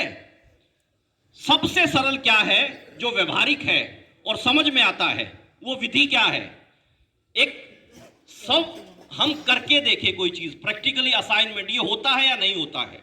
अभी हमने करके देखा, ऑब्जर्वेशन हुआ। दूसरी टेक्निक क्या है कि खेल विधि द्वारा, प्ले वे टेक्निक्स। हेमलेट एक शेक्सपियर का नॉवल है, उसमें यह कहा गया है कि यह एक साइकोलॉजी की टेक्निक्स भी है। आपने कोई घटना रचित की, आप कॉन्स्पिरेसी कर रखी है कोई, आपको किसी तरह नहीं समझाया जा रहा, आपने समझा कि सब कुछ सही है, और सामने कुछ लोग आए, उन्होंने एक्ट प्ले किया और वही कैरेक्टर अप्लाई किए जो सामने मौजूद हैं, वही डायलॉग्स हुए जो उन्होंने एक्ट किया है, तो अपने आप उनमें बेचैनी मच गई और उनमें से कई लोगों ने अपने आप को सरेंडर भी कर दिया कि यस मैंने ऐसा किया है, हो गया, या कई लोगों ने भागने की कोशिश की। तीसरी विधि क्या है? ऑडियो विजुअल एक सिस्टम होता है। आप सिनेमा में एक फिल्म बना दी, आधे घंटे की, 30 मिनट की, आपको सिनेमा में दिखाई, पूरी फिल्म आप देखते हैं ना। जब वो मैथमेटिक्स का फार्मूले की नीरज जी ने बात की, तो मुझे वो रेंचो, राजू और सब ध्यान आ गए, 3 इडियट वाले। क्योंकि वहां बात क्या की उसने, टीचर्स ने कहा कि नहीं, डेफिनेशन वो बताओ ना जो किताब में लिखी गई है। वो कह रहा है कि सर इसका मतलब सीधा सा ये है, लेकिन टीचर को कैसे समझाया? अटपटांग कुछ भी लिख के। वहां पे किसी ने माइंड अप्लाई नहीं किया कि भाई यहां पे इन नाम भी फिट किए गए हैं। तो हमें उस तकनीक को खुद से भी इजाद करना है कि वो सरल तकनीक क्या है हमारे सीखने की। हम मम्मी पापा के पास क्यों नहीं रहते हैं लेकिन फिर भी नहीं रहते। कोई इस बात से सहमत है जो मैं कह रहा हूं, या सब ये कह रहे हैं कि झूठ है ये बात? तो बेटा हम मम्मी पापा के पास रहते हैं लेकिन फिर भी उनके पास नहीं रहते। इमोशनल बॉन्डिंग बहुत जरूरी है, इंटीमेट रिलेशंस बहुत जरूरी हैं। Mummy you are so beautiful, I love you नहीं कहते, फेसबुक पे लिख देंगे, ग्रेट, क्या बात है, लिख देंगे ना, पापा ओए होए कमाल हो आप तो। देखो ओए रुको, ये पसीने ऐसे नहीं गिरने हैं, ये ऐसे करके ना। कभी किया है? पसीने पोंछे मम्मी पापा के? नहीं किया है। लाओ मैं आपके पांव दबा दूं, लाओ मैं आपके कंधे दबा दूं, लाओ मैं आपका सर दबा दूं, मैं मसाज कर दूं, किया है कभी? कुछ बच्चों ने कहा यस सर। कैसी अनुभूति होती है बेटा? अच्छा लगता है। अगर हम वास्तविक रूप में उनके नजदीक रहेंगे, व्यवहारिक दृष्टिकोण से अपनी फीलिंग्स का एक्सप्रेशंस करेंगे। भावनाओं का खेल है बेटा इस किशोर अवस्था में, सारा और कुछ नहीं है। किशोर अवस्था जो जिस उम्र से आप गुजर रहे हैं, कुछ बच्चों की शुरुआत है, कुछ मध्य में है और कुछ युवा अवस्था की ओर अग्रसर है। इस किशोर अवस्था में अगर शरीर बढ़ रहा है, सबको दिखाई दे रहा, दाढ़ी दूढ़ी भी आ गई भाई, अब तो आवाज भी मोटी मोटी सी हो गई है, लड़कियों कहेंगे पतली हो गई है, सबको नजर आ रहा है। लेकिन असली जो इस शरीर में बदलाव आ रहा है, वो असली जो पीछे छुपा हुआ एक कारण है, वो व्यक्तिगत तौर पे तो हम अनुभव करते हैं, और बेटियों को तो माँ, दादी, चाची, बड़ी बहन, भाभी सब बता भी देती है कि अब हार्मोनल चेंजेस की वजह से आपको ये चीज जरूरी है। बेटों को नहीं बताते। कोई दोस्त हमारा है जो कह रहा है कि भाई पापा ने, दादा ने, चाचा ने हमें बताया कि देखो जी ये चेंजेस आएंगे और परवाह मत करना। हर किशोर की किशोरावस्था जब शुरू होती है, एक दिन वो जरूर आता है जब वो अचानक से खुद हैरान हो जाता है, ओह माय गॉड ये क्या हो गया। उस वक्त और सही वक्त पे बताने वाला व्यक्ति चाहिए, प्रकृति है। अगर ये हार्मोनल चेंजेस के साइंस हम नहीं नोट कर पाएंगे, उस वक्त सावधानी नहीं रखेंगे, और फिर ऊपर से क्या इफेक्ट, इमोशनल, चिंता मत कर मैं बैठा हूं, मुझे पता है ना क्या होता है। अच्छा भैया कैसे, कल बताऊंगा। फिर भी मम्मी पापा से नहीं पूछा ना, वो बताएगा। उस दोस्त का और इस दोस्त के अनुभव में कितना फर्क होगा, साल 2 साल का। हम उम्र तो है, हम कोई 2 साल बड़ा है, कोई 2 साल छोटा है, लेकिन पीयर ग्रुप प्रेशर इस उम्र में सबसे ज्यादा होता है। दोस्त ने कही वो पक्की बात, ये भली बात है कि टीचर्स की बात समझ में आती है। हम पेरेंट्स को भी कहते हैं ना जी मास्टर जी ने कह रखा है, मास्टर जी तो ठीक कह रहे हैं, लेकिन इस तरह के विषयों पर मास्टर जी भी अपने विषय को पढ़ाएंगे, ये विषय पढ़ाएंगे, और वो साहस भी करते हैं, वो बताना भी चाहते हैं। लेकिन कोई पेरेंट्स आ गया, क्या कह रहे थे मास्टर जी, हाँ इरादे ठीक नहीं है आपके, मास्टर जी बेचारे समझा रहे हैं, वो 2 शब्द सुने नहीं, इरादा बना के चला गया। ऐसा भी झेलना पड़ता है टीचर्स को। मैं एक स्कूल में निकल रहा था सेशन के लिए, प्राइमरी ब्रांच, जैसे आपके यहाँ प्राइमरी विंग है ना, उसके आगे से निकलते निकलते कुछ शब्द मेरे कान में गए। वुड यू लाइक कि क्या थे, सब जानना चाहोगे? इंप्रेशन जो होता है ना कि कुछ सुन लिया और क्या इंप्रेशन बन गया। उसी वक्त किसी कोई पेरेंट्स भी कोई आ रहा था। एक टीचर बड़े जोर से बच्चों को एक पाठ पढ़ा रहा था। हो सकता है आपके टीचर भी इस तरह के पाठ पढ़ाते हो। बोलो ASS, बच्चे जोर से बोल रहे हैं ASS, फिर वो बोल रहा है ASS, फिर बच्चे बोल रहे हैं ASS, फिर बोला I, फिर कह रहा NATION, एक एक शब्द बता रहा है, नेशन, SSI नेशन, 10 बार, और इतना अच्छे से पढ़ा रहा है, मुझे लग रहा अच्छे से पढ़ा रहा। पीछे एक अभिभावक कह रहे हैं कि मास्टर जी इतना क्यों चिल्ला रहे हो। वो इसलिए कह रहे थे कि 30 बच्चे बैठे हैं, आखिरी बच्चे तक ये आवाज जानी चाहिए। अब उस क्लास को क्रॉस करते करते कुछ और शब्द बोले, गधा गधा मैं राष्ट्र।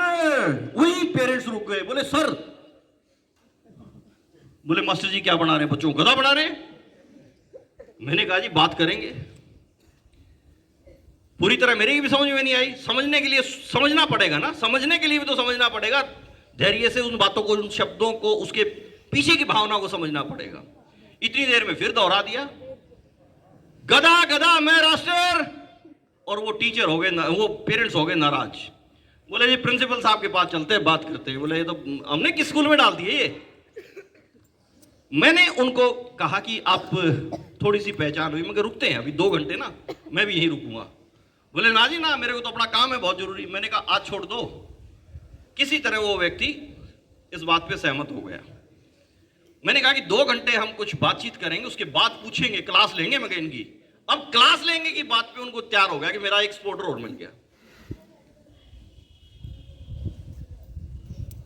गधे को क्या बोलते हैं बेटा? एसपी बोलते हैं। एसपी बोलते हैं। जब वो सेशन ओवर हो गया तो मैंने कहा प्रिंसिपल साहब आपके उस क्लास के टीचर से मैं बात करना चाहता हूं। वो टीचर बुलाए, बोले सर कोई बात विशेष? मगर नहीं, आई जस्ट अप्रिशिएट हिम। मैं तो उसकी तारीफ करनी है कि बहुत अच्छी पढ़ाते हैं। अब यहां ये बात सुन के वो पेरेंट्स भी कहा कि भाई आप तो कह रहे थे जी क्लास लेंगे, मैं क्लास ही लेने की तैयारी है, चिंता मत कर। अब वो आ गए तो वो बड़े मुस्कुराते हुए, बड़े अदब से, नमस्ते सर नमस्ते सर। मैंने कहा बैठो। आपको पहले तो बहुत अच्छी कक्षा पढ़ाने के लिए आपको बधाई देता हूं कि आप में स्किल कहां से आती है। अब इस बात पे पेरेंट्स ने कहा बोले सर वो बात करो, मैं वही बात कर रहा हूं। रुका नहीं गया, उस पेरेंट्स ने कहा बोला जी बच्चों को गधा बनना सिखा रहे हैं। मैं भी कह रहा हूं ना, आई गधा गधा मैं राष्ट्र। मैंने कहा सर अब आप बताइए जरा। मैं कहा इससे पहले कि हम बड़ी क्लास लें, आप क्लास ले लो हमारी।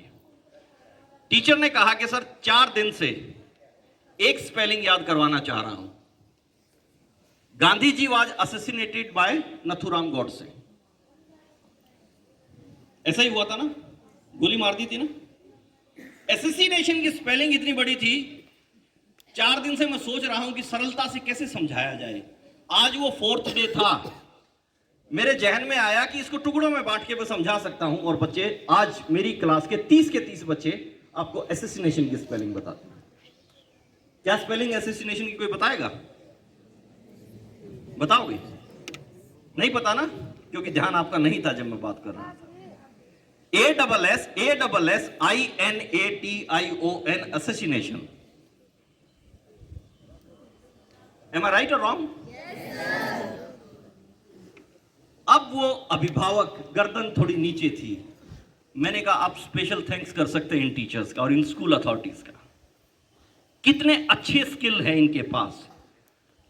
ये 4 दिन से एक स्पेलिंग तैयार करने की तैयारी कर रहे थे और अभिभावक सोचते हैं कि वह ठीक है, तनख्वाह लेते हैं, मजे करते हैं, धूप सेकते हैं, चाय पीते हैं और चले जाते हैं। नहीं, तो कभी आप अपने पेरेंट्स के लिए, अपने टीचर्स के लिए उस दिन को याद करो कि जब स्पेशल अप्रिशिएशन आपने दिया हो। Good morning sir, you are looking very energetic, I like it. अब आपने तो ये कहा सारा दिन टीचर बड़ी ऊर्जा में रहे। बच्चों ठीक रहो, बच्चों पढ़ लो।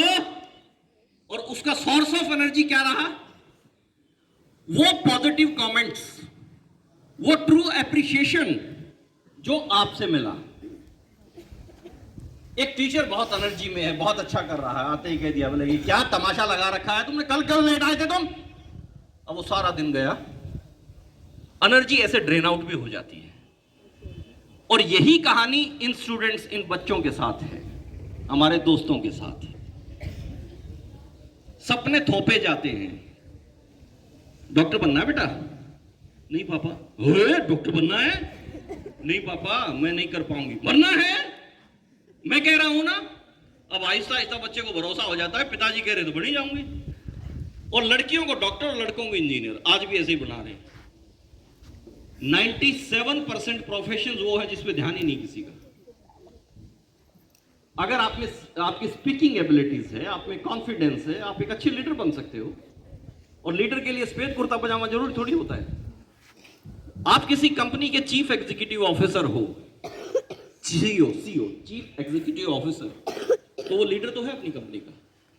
और आपके हर घर में एक सीईओ तो कम से कम है। जानते हो वो बेटियां रिस्पॉन्स कर रही हैं। आप जानते हो वो चीफ एग्जीक्यूटिव का ऑफिसर कौन है घर का? कौन? मम्मी। Sir grandfather. ग्रैंडफादर। ताली बजाओ इस बच्चे की। वो कमांड कर रहे हैं, वो लीड कर रहे हैं फैमिली को, परिवार के मुखिया हैं, है ना? गुड। मदर्स, वो घर को कितने सलीके से मैनेज करती है ना। वो ग्रैंडफादर का भी ध्यान रखती है, वो फादर का भी ध्यान रखती है, वो सन का भी ध्यान रखती है, डॉटर का भी ध्यान रखती है, और पूरे घर को सलीके से जमा के रखती है। तो कभी आपने उस मदर को कहा कि भाई you are the good chief executive officer, माँ आई लव यू, बहुत प्यारी हो तुम। बेटा कहा करो, कहा करो। उम्र की जरूरत है ये। इस उम्र में सबसे प्रभावकारी और सबसे जरूरी चीज आज के दिन, ईमानदारी से अगर आप बताओगे तो वो दोस्त की है।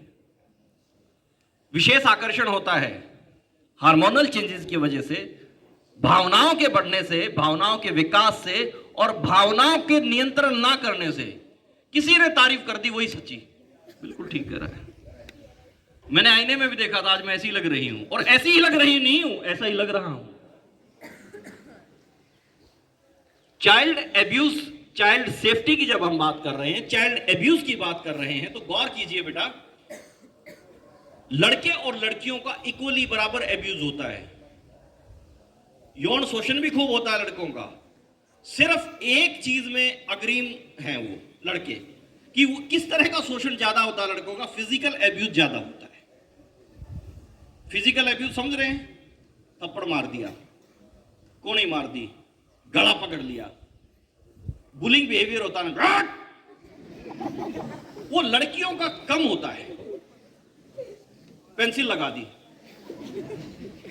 मेरे समय में भी लगती थी, आज भी लगती है ना।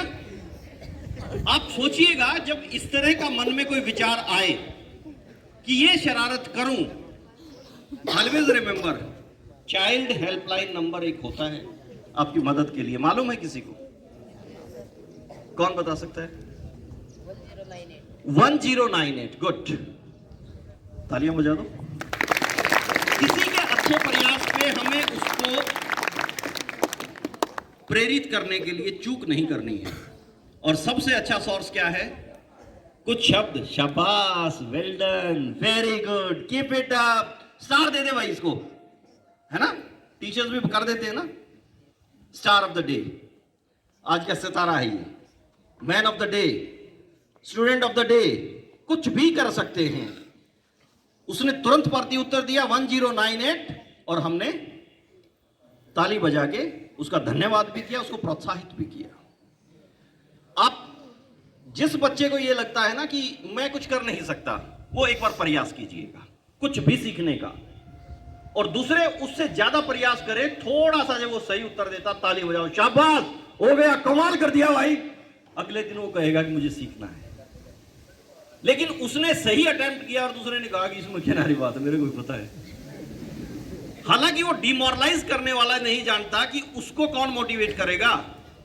आप अगर दूसरे की तारीफ नहीं कर सकते हो, सच्ची, झूठी नहीं, झूठे की भावना जाहिर हो जाएगी। सच्ची तारीफ करने में अपने आप को संकुचित मत महसूस करो। बाल सुरक्षा के मद्देनजर जहां तक माता पिता की सामाजिक जिम्मेदारी के साथ साथ पारिवारिक, घरेलू और व्यक्तिगत जिम्मेदारी है, हर नागरिक की भी सामाजिक जिम्मेदारी ये बनती है कि बढ़ती हुई उम्र में बच्चे आज नीचे खेल रहे हैं, मिट्टी में खेल रहे हैं, उम्र बढ़ रही है, उनकी कुछ और विकास हो रहा है, वो भागने लगेंगे, दौड़ने लगेंगे। अब वो उम्र बढ़ रही है, उनकी संवेदना भी जागने लगेगी, भावनाएं बढ़ने लगेगी, क्योंकि ये प्रोसेस है कॉन्टिन्यू। शरीर बढ़ रहा है, भावनात्मक विकास हो रहा है, नैतिक मूल्यों का विकास हो रहा है, इंटेलेक्चुअल डेवलपमेंट हो रहा है, मेंटल डेवलपमेंट हो रहा है, हर तरह का विकास हो रहा है। बट खास तौर से किशोर अवस्था में आपके इमोशंस पे काम करना पड़ेगा, उनको समझना पड़ेगा।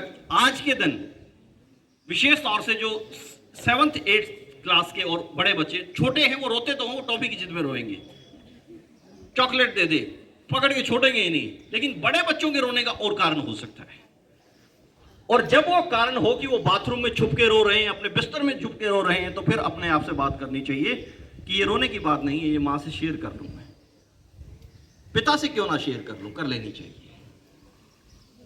एक पोइट ने बहुत सुंदर कविता लिखी है, उसकी चंद पंक्तियां मुझे ध्यान आती हैं, और वो इसलिए ध्यान आती हैं कि जब उस कविता को पढ़ा मैंने, बड़ी संजीदा, बड़ी सरल, मुझे लगा कि ये सब मेरी उम्र के दौर की थी जब मैं किशोर था, और आज हमारे छोटे बच्चों के लिए जरूरी है, और उतनी ही जरूरी है अभिभावक के दृष्टिकोण से, एक आम नागरिक के दृष्टिकोण से मुझे समझने की।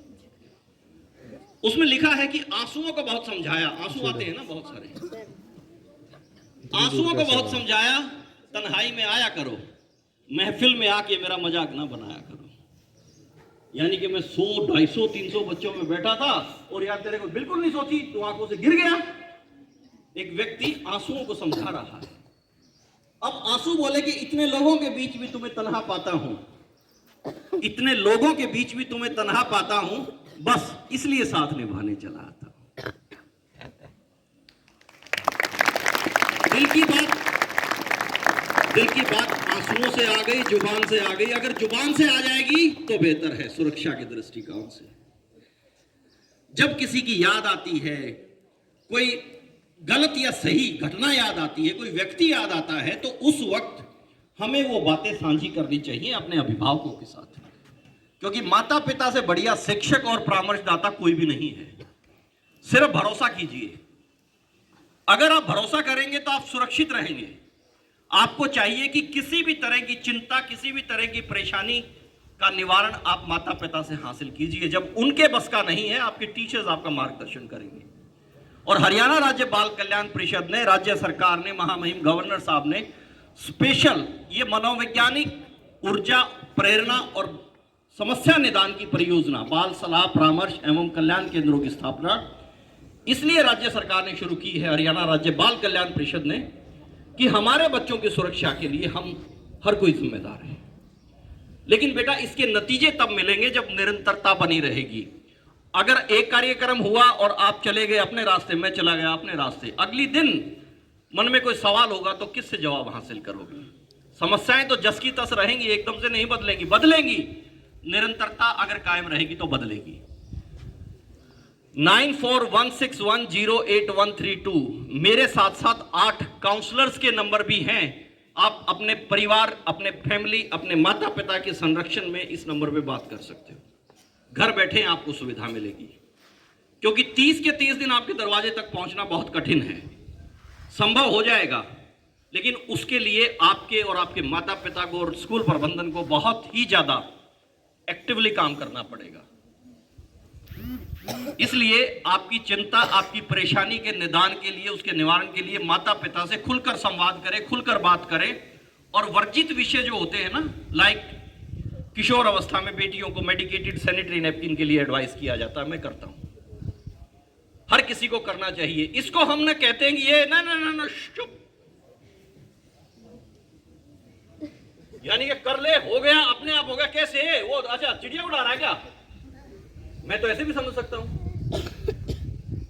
लड़के ने साहस किया कि नहीं सर, ये मेरी बहन के लिए और घर में बेटियों के लिए और मेरी दोस्त के लिए ये चीज जरूरी है। और दूसरा कहे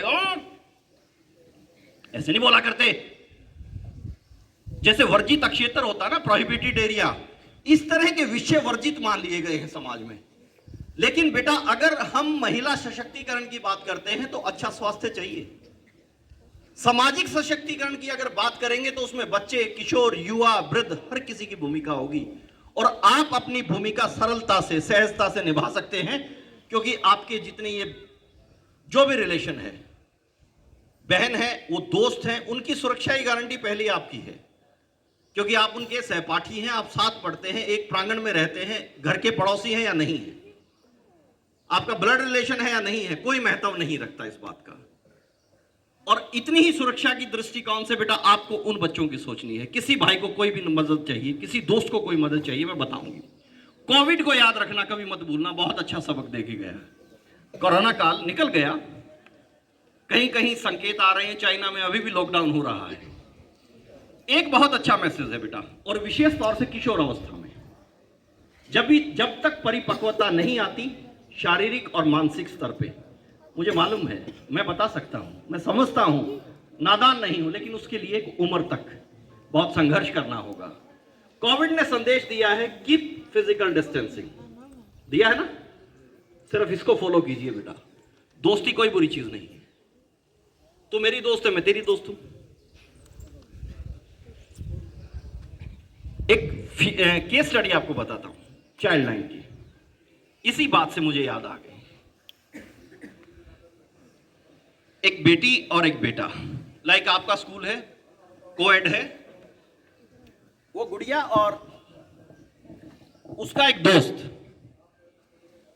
वो दोस्त जो लड़का है, मोनू, सोनू, कुछ भी नाम दे सकते हैं उसको, कुछ भी नाम दे सकते हैं, क्योंकि साइकोलॉजिकल काउंसलिंग के एथिक्स हैं कि किसी भी व्यक्ति विशेष की प्राइवेसी लीक नहीं की जाएगी। लेकिन वो केस स्टडी मैं इसलिए साझा कर रहा हूं कि इस तरह की घटनाएं कहीं भी किसी के साथ हो सकती है, उससे बचाव के लिए कोई बात नहीं, ये चल जाएगा। ओके, हेलो,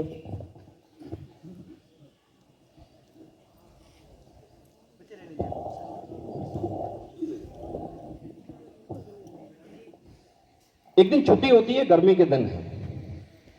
गर्मी के दिन में धूप की वजह से वैसे ही आवागमन कम होता है लोगों का, और जब घर से स्कूल की दूरी 1-1.5 किलोमीटर की है और एक संकीर्ण रास्ता उस रास्ते पे घर तक जाता है, साइकिल बाइक वाले निकलते हैं वहां से। 2:30 बजे के आसपास छुट्टी के बाद 10th क्लास की एक बच्ची अपने साइकिल से जा रही है। करीब आधे रास्ते पे सामने से सोनू दिखाई देता है और वो बच्ची के चेहरे में बड़ी खुशी होती है। उसका क्लासमेट है, दोस्त है उसका। खुशी होती है, पल भर में निराश हो जाती है और डांटती है, कहाँ हो 1 सप्ताह से, स्कूल में क्यों नहीं आ रही? वो कहता है कि बीमार हो गया था, एप्लीकेशन भी गई है, कल आऊंगा। एक काम कर, जो होमवर्क आज करवाया है ना वो दे दे, कम से कम उसको तो मैं तैयार करके आऊं, कल पक्का आऊंगा। जब ये बातचीत हो रही है, वो नोटबुक निकाली जा रही है, कुछ लिखा जा रहा है, तो करीब 200 मीटर की दूरी पे एक व्यक्ति और खड़ा है। फलां की लड़की है, तो तुरंत पहचान लेते हैं पड़ोसी। अच्छा, और विद इन 2 मिनट वो बच्ची सिलेबस जो उसका उस दिन का होमवर्क है वो लिख के देती है, कागज को फोल्ड करती है और कहती है okay bye, take care, get well soon. ये शब्द उसको सुन नहीं रहे, लेकिन उसकी बॉडी लैंग्वेज सुन रहा है। वो बड़ी खुश लग रही है। हाँ, चिट्ठी भी दे दिया आज तो। जो देखा और जैसा अंदर से इंसान था वैसा महसूस किया। अब वो बच्ची जब आगे बढ़ने लगी तो उस व्यक्ति ने उसका साइकिल का हैंडल पकड़ के कहा कि रुक जा। अब बच्ची ने रुक जा, अरे नमस्ते अंकल, नमस्ते। नमस्ते तो ठीक है, बोले फिर ये लड़का कौन था? कौन लड़का? अच्छा मोनू। नहीं मोनू तो ठीक है, था कौन? मेरा क्लासमेट है, मेरा दोस्त है। हाँ मैं भी यही कह रहा था, पक्का दोस्त है ना? बोले हाँ साथ पढ़ते हैं। क्या बुरी बात है कुछ? बोले ना ना बुरी बात कुछ नहीं, शाम को आके आपके पिताजी से बात करूंगा। बोले पिताजी से क्या बात करोगे? बोले बताऊंगा, लड़की पे बड़ा गुमान है, मेरी लड़की बहुत पढ़ती है, बहुत मेहनत करती है, मैं देखूंगा। शाम को बड़ी बड़ी बड़ी फेंकता है ना, मैं कहूंगा तेरी लड़की ना वहां साइकिल पे खड़ी होकर चिट्ठी बना के देती है किसी को। अब बच्ची ने कहा कि सेम होने हो अंकल, क्या बात कर रहे हो आप, ऐसा नहीं सोचना चाहिए आपको। बोला अच्छा तुम करो वो ठीक, मैं सोचू भी ना। बोले प्लीज आप समझो, ट्राई टू अंडरस्टैंड। बोले हाँ एक काम हो सकता है। बोले क्या? बोले शाम को घर आना, आंटी नहीं है तुम्हारी, अपने पियर गई हुई है, मेरी रोटी बना के जाना। अब उस बच्ची ने कहा कि पहली बात आंटी नहीं है, मैं घर पे आऊंगी ही क्यों। दूसरी बात, मम्मी ने अभी तक कहा कि बेटा किचन से दूर रहे, टाइम आएगा सारी स्किल डेवलपमेंट हो जाएगी, रोटी रोटी मुझे आते नहीं, थैंक यू। बोले अच्छा फिर मैं आऊंगा, तेरे पापा को बताऊंगा, नहीं तो मेरी बात मान। अब बच्ची ने सोचा कि इस अंकल को समझ में आने वाली बात नहीं है।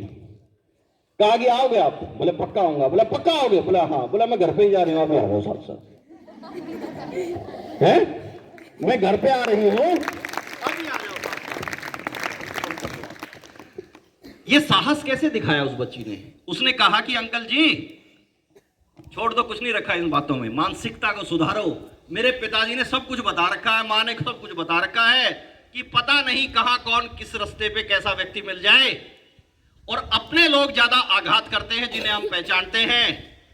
आपको थोड़ी भी शर्म नहीं आई मुझे ये कहते हुए कि शाम को आ जाना, आंटी नहीं है, रोटी बना जाना। मैं समझती हूं आपके मन में क्या चल रहा है। मेरे टीचर्स बहुत एफर्ट्स करते हैं, वो बताते हैं। और पिता, उनको तो मैंने जाते ही बताना है कि पापा मोनू मिला था, वो बीमार था, उसको मैंने होमवर्क लिख के दे दिया, अपनी मानसिकता सुधारो। और एक बात बताओ, आंटी कब आएंगी? बोले आंटी आएंगी 2-3 दिन के बाद। बोले तब आऊंगी मैं, और तब आऊंगी और बताऊंगी कि उस पिछले सप्ताह उस मोड़ पे एक आंटी के साथ कुछ क्या कर रहे थे, क्या कर रहे थे, मैं बताऊंगी। आप नहीं बता पाओगे, मैं बताऊंगी आंटी को। लेकिन ये साहस कैसे जुटा पाई? क्योंकि अभिभावकों से खुला संवाद था। ये चिंता, ये तनाव लेके घर पे क्यों जाऊंगी कि फलां अंकल ने छेड़ दिया, जाते ही बताऊंगी। क्योंकि माता पिता ने बहुत अच्छे से समझा रखा है, बता रखा है और कह रखा है कि जितना डरोगी उतना तुम्हें डराएंगे, जितना डरोगी उतना तुम्हें डराएंगे। सदियों से समझाया है इनको, लेकिन यह लोग कभी नहीं समझ पाएंगे।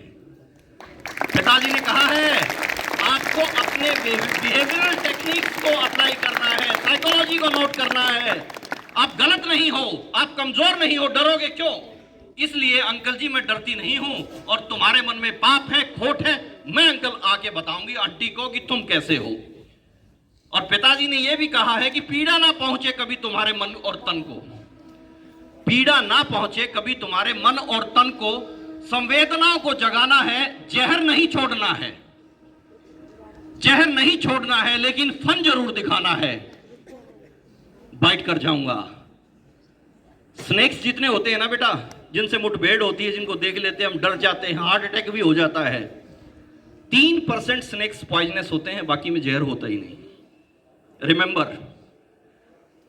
लेकिन फन देख के दूसरा डर जाएगा, तो मन में पापा ने कहा है कि जहर नहीं फैलाना है। मैं आप जैसे चरित्र के इंसान को क्यों बदतमीजी से बात करूं, मैं तो आंटी को आके बताऊंगी। लेकिन पिता ने कह रखा है कि अपनी भाषा को सुधार के रखना है, उस पर संयम रखना है, लेकिन फन जरूर दिखाना है, और वो मैंने दिखा दिया है। गुड बाय, अब आऊंगी और फिर बात करूंगी। जो डराते हैं तुझे आज उनको असली रूप दिखाना है। अब अंकल कह रहा है कि प्लीज समझ बेटा, ऐसी कोई बात नहीं है, मत आना ना। आप हमेशा गौर कीजिएगा इस बात पे, और इन आंकड़ों पे हमेशा कायम रहिए। लेकिन एक विनती बेटा आप लोगों से है, कभी किसी पे शक नहीं करना है। हो सकता है 6% लोग जो बच गए हैं, और 94% जो ये अभी एक रिसेंट रिपोर्ट आई है, आपने पढ़ी हो तो, कि 95% बच्चों ने कहा है, अलग अलग 18 स्टेट्स के सर्वे हैं, उन बच्चों ने जिनका यौन शोषण हुआ है, उन्होंने कहा है कि यौन शोषण करने वाला मेरा मामा, मेरा फूफा, मेरा ताया, मेरा, यहां तक दुखद बात यह है कि पिता और दादा का नाम भी है। लेकिन जहां मॉरल एजुकेशन की बात होती है, जहां प्रैक्टिकली हम वो सब चीज करते हैं, हम शब्दों पे ध्यान ना दें, हम व्यवहारिक तौर पे करके दिखाएं और करें और भरोसा करें। उज्जवल भविष्य निर्माण और सोशल शोषण से बचाव के लिए आपको अभी से अपने स्वास्थ्य, mental as well as physical, आत्मसम्मान और सशक्तिकरण पर ध्यान देना होगा। क्योंकि बेटा 10वीं 9वीं कक्षा के जो बच्चे हैं, उनको अपने भविष्य निर्माण की योजना पे भी तो काम करना है। इस सेंटर के माध्यम से आपको वो करियर काउंसलिंग की बातें, वो मोटिवेशनल टेक्निक्स अप्लाई करके आपको बताया जाएगा, आपको थोपा नहीं जाएगा। सिर्फ साइकोलॉजिकल असेसमेंट से ये बात साबित हो सकती है कि आपकी व्यक्तिगत रुचि किस विषय में है, और जिस विषय में आपकी रुचि होगी वो आपका ताकत हो जाएगा। आपको अपना पोटेंशियल मालूम होना चाहिए, आपका इंटरेस्ट मालूम होना चाहिए। इसलिए कि महावीर जी ने जब कांटेक्ट किया कि सर प्रिंसिपल साहब और हमारा ऐसा प्लान है, तो मैंने थोड़ा सा फीडबैक लिया, बहुत हल्का सा। बच्चे कहाँ के हैं? जुलाना के हैं। कैसे हैं? ऐसे हैं। अब उस टाइम से जब भी कब ध्यान आता ना कि अब आपका नंबर आने वाला है, तो कुछ बातें मेरे मन में आ रही थी, कहीं लिख देता था उनको। आज भी स्टूडेंट हूं आपकी तरह, वो लिखते जो लेके आया हूं ना, वो आपसे साझा करूंगा। चाहोगे आपके बारे में क्या लिखा है? कुदरत ने बनाया है हर किसी को जरा हटके। समझिएगा, हम कंपटीशन में लगे हुए हैं, फला डॉक्टर बन गया, तू क्यों नहीं बना? कुदरत ने बनाया है हम सबको जरा सा हटके। किसी का मैथ अच्छा है, किसी की इंग्लिश अच्छी है, किसी को पॉलिटिकल साइंस अच्छी लगती है, किसी को स्पोर्ट्स अच्छा लगता है, किसी को इंटीरियर का काम अच्छा लगता है, किसी को किचन का काम अच्छा लगता है।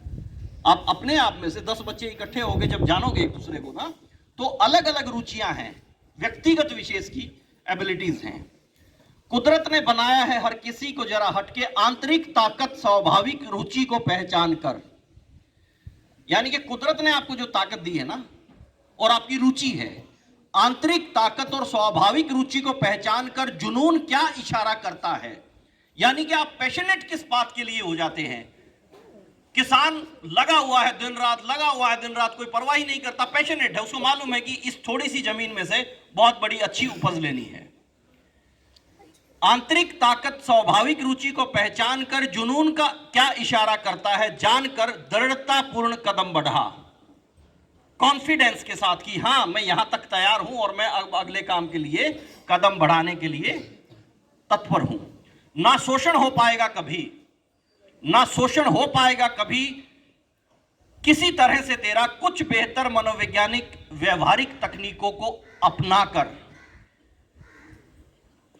यूं तो प्रत्येक नागरिक की जिम्मेदारी जरूरी है, पहले अपनी भूमिका को सही से जानना है। कोई आएगा हमें बताएगा, मुंह में डाल दे मेरे सब कुछ हो जाएगा, नहीं, मेरा भी तो कोई रोल है ना। आपके प्रिंसिपल साहब के रूम में ना एक बड़ी अच्छी कोटेशन लगी हुई है सीखने के बारे में, कि हर इंसान की अपनी लर्निंग कैपेसिटी होती है, ये स्किल है, लेकिन जब तक आप नहीं चाहेंगे आप सीख नहीं पाएंगे। इस तरह से कुछ आप जाओगे ना, जब उनको पढ़ना, अलग अलग जगह पे क्या लिखा हुआ है, उसका महत्व क्या है, उनको पढ़ा करो बेटा। जब तक आप तैयार नहीं होंगे, कि आपको मालूम ही नहीं कि 1098 नंबर क्या है, चाइल्ड हेल्पलाइन के लिए बनाया गया है, आपको लगता है कि मैं तो ठीक हूं, सब कुछ मेरे लिए कोई जरूरत नहीं, लेकिन आप देख रहे हैं कि कोई बच्चा 10 साल का है, ईंटें ढो रहा है, किसी की दुकान पे काम कर रहा है, बाल श्रम में है, तो आपको मालूम होना चाहिए कि 14 वर्ष तक की कोई भी लड़का या लड़की बाल श्रम उससे करवाया जाता है तो ये कानूनी तौर से अपराध है। चाइल्ड लेबर एक्ट में उसके ऊपर केस दर्ज हो जाएगा। किसके ऊपर? जिसने उसको हायर किया है। तब ऐसे बच्चों की मदद के लिए, पड़ोस में हो सकता है कि कोई बहुत ज्यादा मार पिटाई लगाते हो किसी को। एक हरियाणा शहर में ही एक केस ऐसे ही हमारा पेरेंटिंग सेशन में जानकारी मिली, और उस मां ने रिग्रेट फील किया कि मेरे से बहुत बड़ा गुनाह हो गया सर, खुद एडमिट किया सेशन के बाद। क्या हो गया?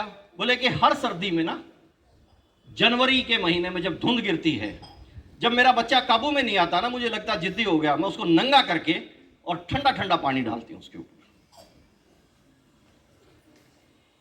एडमिट कर लिया, एब्यूज किया है, लेकिन अब उसने एडमिट कर लिया तो उसकी काउंसलिंग ही तो की जाएगी। फायदा भी इसी बात में है, या सीधा उसको अपना केस दर्ज कर दो। इस परियोजना का मोटिव ये नहीं है कि किसी की शिकायतें सुनना और उनको केस दर्ज करना। इसका मोटिव ये है कि सबको उनकी सच्चाई से रूबरू करवाना, ताकि वो अपनी मदद के लायक तैयार हो सके। इसी तरह से बेटा हर नागरिक की जिम्मेदारी तो है, लेकिन आपकी भूमिका क्या होगी ये अभी आपको जानना है, समझना है। जो चाहते हो खुशनुमा माहौल रहे चाहूं और, जो चाहते हो खुशनुमा माहौल रहे चाहूं और, तो सबसे पहले प्रेरणा शक्ति को जगाना है। और दोहराता हूं कि काबिल हो तुम, अपने आप को कभी नाकाबिल मत समझो। दोहराता हूं कि काबिल हो तुम, हर चीज संभव कर सकते हो। नाकाबिलियत की भावना को छोड़कर सकारात्मकता बढ़ा। हताशा, निराशा, उदासी, अकेलापन ना जीवन में रहेगा कभी। बस दृढ़ संकल्प आज तो ये कर जा। हताश, निराश, परेशान नहीं होगे बेटा अगर आप ये संकल्प कर लोगे खुद से कि मेरा कोई शोषण नहीं कर सकेगा और मैं स्वयं से ऐसे इंतजामात करूंगा। यानी कि जागरूक और प्रेरित रहने के, जागरूक हो गए यहाँ प्रेरणा के, मुझे उत्साह कैसे मिले।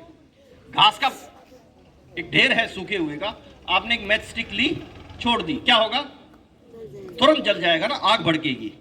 प्रेरणा वही काम करती है बेटा। आप में एक बार अगर समझ में आ गई ना बात, yes I can do it, करूंगा, और वो क्या है आपका जुनून, पागलपन, तो कर जाओगे। एक बुजुर्ग का समूह बैठा था गांव में, पुराने किस्से सुनाने लग गए। बड़ा इंटरेस्टिंग थी स्टोरी, मैं आप लोगों के लिए सुनता हूं और याद भी रखने की कोशिश करता हूं। जो मौके पे याद आ जाए वो आपसे साझा कर लेता हूं। एक बुजुर्ग जो बहुत लंबे समय तक, बरसों बरस, यानी कि 50 साल 60 साल से जमींदारा कर रहे थे, उन्होंने युवा पीढ़ी को, जो आज दूर हो रहे हैं, अपनी खुद की जमीन छोड़ के बाहर जा रहे हैं, चाहे वो किसी के यहां 10,000 की नौकरी करनी हो, उनको वो समझा रहे थे कि एक बार क्या हुआ, बादलों ने यूनियन की और कहा कि 12 साल तक बारिश नहीं करेंगे। अनाउंसमेंट हो गई फॉर्मल। कहानी है, उस पर हमने भी भरोसा किया, कहानी तो कहानी होती है, कोई कैरेक्टर्स तो शामिल होंगे। अब ये पूछता मैं, अरे बादल कैसे अनाउंस करेंगे जी, कैसे पता लगेगा? लेकिन तो फिर वहां पे ये भी बात आ जाएगी, दशरथ कहां थे, राम कहां थे, लॉर्ड कृष्णा कहां थे? लेकिन सब बिलीफ सिस्टम तो है ना। बादलों ने अनाउंस किया कि 12 साल तक इस क्षेत्र में बारिश नहीं होगी, इसलिए तुम छोड़ दो काम धंधा, क्योंकि पानी नहीं मिलेगा, फसल कैसे होगी? सामूहिक चर्चा में सबने निर्णय किया कि भैया चलो और कोई काम धंधा देख लेते हैं। लेकिन एक किसान ने कहा कि ना, मेरा जुनून है, ये पैशन है कि मैं इस जमीन से ही पैदा करूंगा और सब कुछ हासिल करूंगा। बोले कि सुना नहीं क्या, अलग से अनाउंसमेंट होगी? बोले सुन लिया सब कुछ, लेकिन बिलीफ सिस्टम है, मुझे मालूम है कि मैं मेहनत करूंगा, जोतूंगा और इस सोने की तरह इस धरती को तैयार कर दूंगा तो फसल होगी।